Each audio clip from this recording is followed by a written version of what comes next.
Hello everyone, welcome to our channel. Today I'll show you all the settings and adjustments with which you can get about 3 weeks of battery life per charge on your Huawei Watch GT 46mm.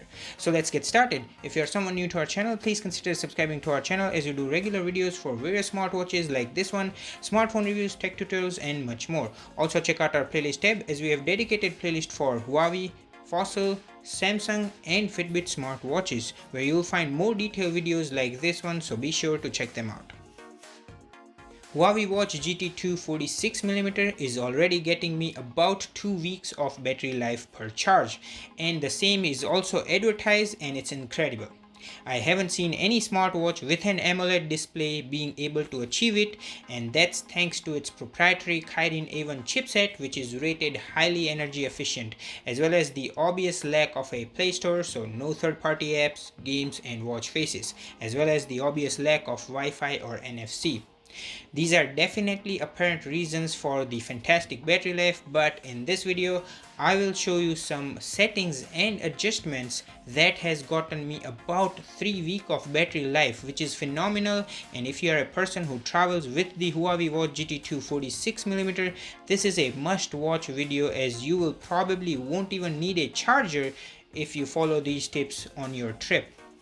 Before we start it, I want to make it clear that only the GT 46mm which I have with me will get about 3 weeks of battery life. If you have the Huawei Watch GT 42mm, which is smaller than the one I have and certainly smaller battery capacity, you will be able to get about 2 weeks of battery life as advertised. The battery life of the 42mm is only about a week. With all that being said, let's get started. Tip number 1, screen brightness. This is more of a generic tip for any smartwatch. If you reduce the screen brightness, you'll get more battery life, which all of you will know it already. So on GT2, you can go in the settings, display, and then brightness. Here you have 5 levels with an auto select level which will turn the brightness up and down automatically. For the video purpose, I have the brightness high, but I usually keep it to 1 for most of the days, and you can see even at level 1 it's bright enough. For me, this even works pretty good outdoor. Just doing this will significantly boost your battery life per charge. Tip number 2, since we are in the brightness section, let's go in the advanced section, which is also in the display tab of the settings. Now here you will find 2 options. Let's talk about the sleep. Here you have 10, 15 and 20 seconds as well as auto. Selecting auto will turn off the screen automatically, and I have noticed in some instances it takes a little bit longer. For this video purpose I have at 20 seconds, but you can either go with the 10-second or auto, but don't go with anything in between as this will positively impact the battery life. This is also a generic tip which can be applied to most of the smartwatches. Now let's go back. Next after the sleep is the screen on time, which ranges from 5, 10, 15 and 20 minutes. For the video purpose I have 20 minutes, but never go with 20 minutes as if you are in any app or call, the screen will stay on for 20 minutes, which will be a hard hit on the battery life. I would say go for 5 minutes. I wish they had an option of 30 seconds and 1 minute, as not a lot of people need the screen to stay on for more than a minute even when they are in an app. Anyways, these tips may also work on other smartwatches. Tip number 3, let's go back. Since we are in the display tab of the settings, let's talk about the standby watch face. Here you have 5 options. If you select any other option than none, it will prompt you that it will drain the battery life to half and disable the raise wrist to wake feature, which I'll be talking about later during this video. But what basically happens is when the watch goes on a standby mode or basically sleep, the selected watch face will be displayed rather than a blank screen. Now this is sometimes a deal breaker for someone who prefers to have something on the display even when not in use. But if you are someone who wants that 3 week of battery life, you have to select none instead of the other 4 watch faces. Now I have an Android device. I guess that's why I have 4 standby watch faces. It may be different with the Huawei smartphone owners. If that's the case, please comment down below so other people can know.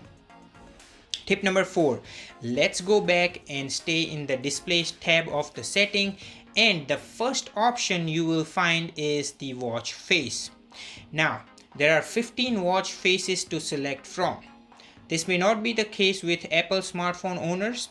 I have an Android device and I have 15 watch faces to select from, and by no means I can add or install any more, as there ain't any Play Store like the Samsung or Fossil smartwatches. But I believe so the Huawei smartphone owners have more watch face option. If that's the case, please comment down below so it can help other people. Now there is an alternate way to access the watch faces, and that is from the main screen or the home screen. Just click and hold the center of the current watch face and you will be taken into the watch face menu. Nonetheless, out of all these amazing watch faces option, I will personally go with the clear watch face, and there is a reason for it. Since this watch has an AMOLED display, what happens is only the colored pixel will be lit. The pixels which are black in color are just turned off. It's an ingenious way to have a darker black color as well as save the battery life, since as you can see most of the screen is black except the time and the other metrics. So basically the screen is turned off wherever you see the black color. So just selecting a watch face that has more black background will save you good amount of battery life. Again, this is a tip that will apply to any smartwatch that has an AMOLED display. Nowadays most of the smartwatch has AMOLED display like the Fossil Gen 5, Samsung Active 2, Fitbit Versa 2, Apple Watch, etc. Tip number 5. This time let's go in the settings and let's go in the sounds. Yes, this watch actually has a speaker on it, so you can take audio calls and play music, but that means you can also play sounds to notify you when you get a call or a notification.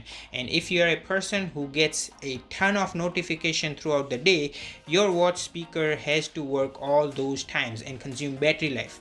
So I tend to turn down the volume or keep the watch in a silent mode, so the watch will only vibrate, which is more than enough for me, and believe me, it will definitely get more juice out of the battery life. This leads up to the next tip, number 6. Again, in the settings, go in the strength. Here you have strong, soft and none option. Please don't select none with silent mode unless you are in a meeting, as you will not get notification by any means if you have the silent mode turned on and you have selected none in this vibration strength.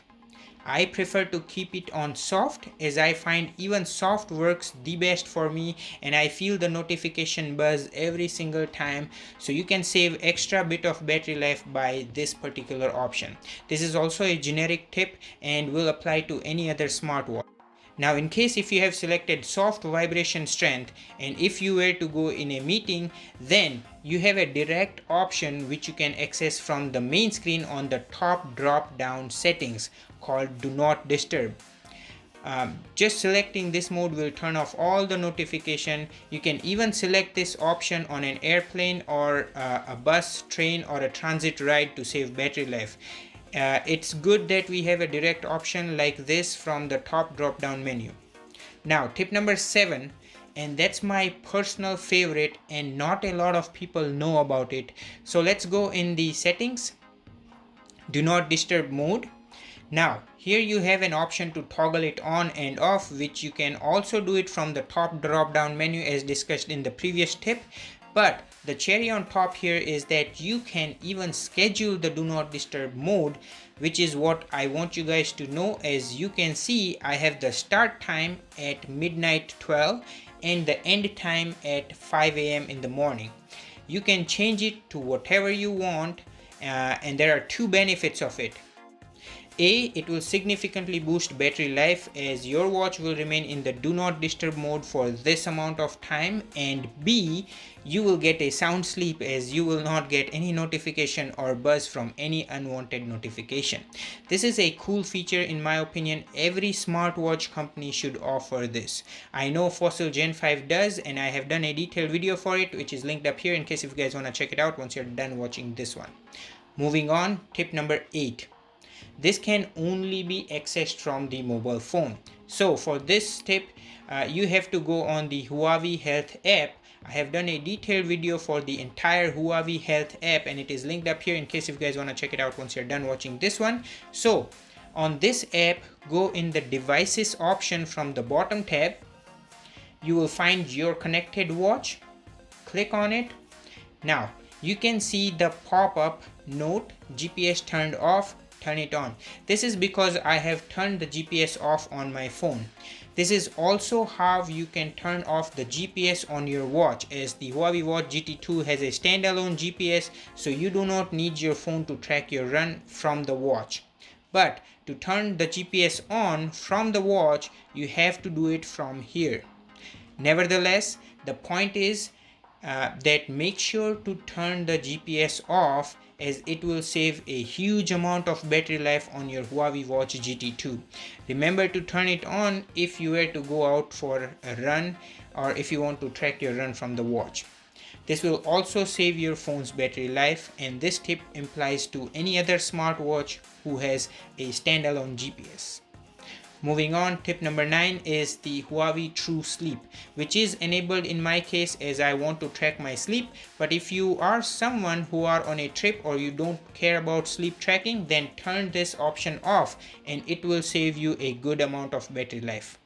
Tip number 10, continuous heart rate monitoring, which is again enabled, but the cool part is I have the smart monitoring mode which automatically adjusts the measurement frequency depending on your activity to save the battery life. But if you are on a trip and you don't care about monitoring your heart rate, just toggle this option off and it will definitely add more days to the battery life per charge. This also applies to any other smartwatch with the heart rate monitoring feature. Lastly, tip number 11, the raise wrist to wake feature, which is again turned on in my case, as with this option the screen will turn on every time you raise the wrist. With this option turned off, you have to manually press the button or tap on the screen to wake the watch. I find this option annoying at night time, as if you move your wrist the screen will turn on, and I really wish Huawei could have included this option on the watch from the drop down menu, as every night I have to manually turn it off from the mobile app. At least Huawei, if you're watching this video, you can include a scheduled raise wrist to wake option as you did in the do not disturb mode. That way I don't have to remember to manually toggle it off every single night.